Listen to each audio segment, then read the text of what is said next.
నమస్తే, welcome to our channel. నేను మీ లక్ష్మి. ఈరోజు రెసిపీ అయితే కరివేపాకు పొడి ప్రిపేర్ చేస్తున్నాను. దీనికోసం అయితే ఒక 3 కట్టలు కరివేపాకు తీసుకున్నాను. మరీ పెద్దవి కాదు, చిన్నవి కాదు, మీడియం సైజుగా ఉన్న కట్టలు అన్నమాట. వీటిని అయితే మంచి చక్కగా దుసేసి ఇలా నీట్గా కడుక్కొని ఇలా ఆరబెట్టుకోవాలి. ఒక ప్లేట్లో వేసి దీన్ని ఒక అరగంట సేపు ఫ్యాన్ కింద పెడితే కనుక ఇవి ఆరిపోయి పొడి పొడిగా అవుతాయి. లేదా ఒక పొడి బట్ట మీద వేసినా కానీ తొందరగా ఆరిపోతాయి. ఇంకా దీనికోసం అయితే నేను ఎండుమిర్చి ఒక 15 తీసుకున్నాను. అలాగే ఒక పావు టీ స్పూన్ వరకు మెంతులు తీసుకున్నాను. అలాగే ఒక టేబుల్ స్పూన్ నిండా జీలకర్ర తీసుకున్నాను. ఇంకా అలాగే ధనియాలు అయితే ఒక 2 టేబుల్ స్పూన్లు, చింతపండు ఒక నిమ్మకాయలో సగం బద్దంత చింతపండు, ఒక ఎల్లుల్లిగడ్డ, ఇందులో మొత్తం కాదు కానీ ఒక సగం అయితే సరిపోతుంది. 2 టేబుల్ స్పూన్ల వరకు శనగపప్పు, అలాగే 2 టేబుల్ స్పూన్ల వరకు మినపగుళ్ళు తీసుకున్నాను. ఇప్పుడు ఇవన్నీ ఫ్రై చేసి పెట్టుకోవాలి. దీని ప్రాసెస్ ఏంటో చూసేద్దాం ఇప్పుడైతే. ఇప్పుడు కరివేపాకునైతే ఆరబెట్టుకుందాం ఫస్ట్గా. ఇప్పుడు స్టవ్ ఆన్ చేసి బాండి పెట్టేసుకొని ఇందులో అయితే 2 టేబుల్ స్పూన్ల వరకు ఆయిల్ పోసినాను. ఆయిల్ కొంచెం హీట్ ఎక్కగానే ముందుగా మెంతులు వేసుకోవాలి. మెంతులు కొంచెం కలర్ చేంజ్ కాగానే ఇప్పుడు శనగపప్పు వేసుకోవాలి. శనగపప్పు వేసుకోగానే ఒకసారి ఇలా కలిపేసుకొని మినపగుళ్ళు తీసుకున్నాం కదా, అవి కూడా ఇందులో వేసుకోవాలి.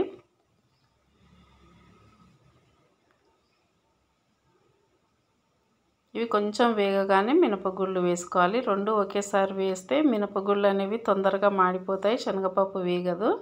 కాబట్టి అవి వేసిన తర్వాత ఇవి వేసుకోవాలి. 2 వేసిన తర్వాత కొంచెం కలర్ చేంజ్ అయ్యే వరకు ఇలా ఫ్రై చేసుకోవాలి. ఇలా కొంచెం చేంజ్ కాగానే ధనియాలు తీసుకున్నాం కదా, ధనియాలు కూడా ఒకసారి వేరేసుకోవాలి. ఒక్కోసారి ధనియాల్లో పుచ్చులు అనేవి వస్తాయి కదా, కాబట్టి చూసి వేసుకోవాలి ధనియాలు అయితే.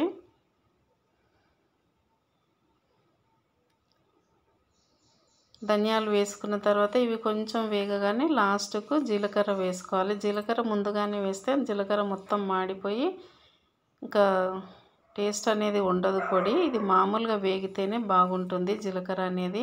ఇవి 3 కొంచెం మంచిగా ఫ్రై అయినాయి కదా, ఇప్పుడు ఇందులోకి అయితే చివరగా జీలకర్ర వేసుకుందాం. జీలకర్ర వేస్తే అరుగుదలకి మంచిది, అలాగే సువాసన కూడా బాగుంటుంది.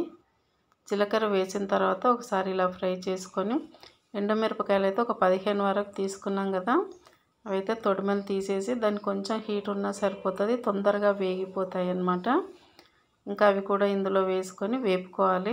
1 నిమిషం పాటు వేపుకుంటే సరిపోతుంది. ఈ మొత్తం వేపుకున్నాక ఇలా ఇంకా దింపేసి చల్లారబెట్టుకోవాలి. ఇంకా బాండీలో అయితే కొంచెం నూనె అలాగే ఉండిపోతుంది కదా,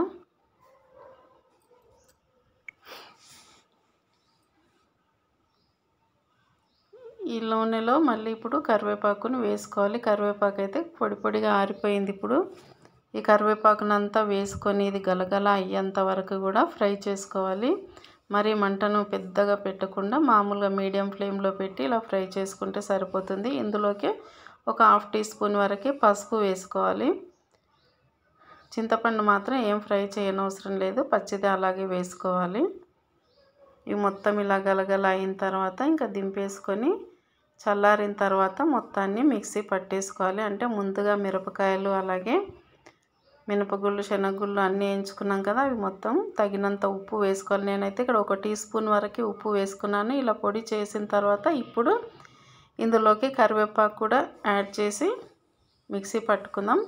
ఇందులోకి ఒక 7-8 వెల్లుల్లిపాయలు వేసుకోవాలి. వెల్లుల్లిపాయలు పెద్దగా ఉన్నాయి కాబట్టి కొంచెం తక్కువే వేసాను. సన్నగా ఉంటే కనుక సగం గడ్డ వేసుకుంటే సరిపోతుంది.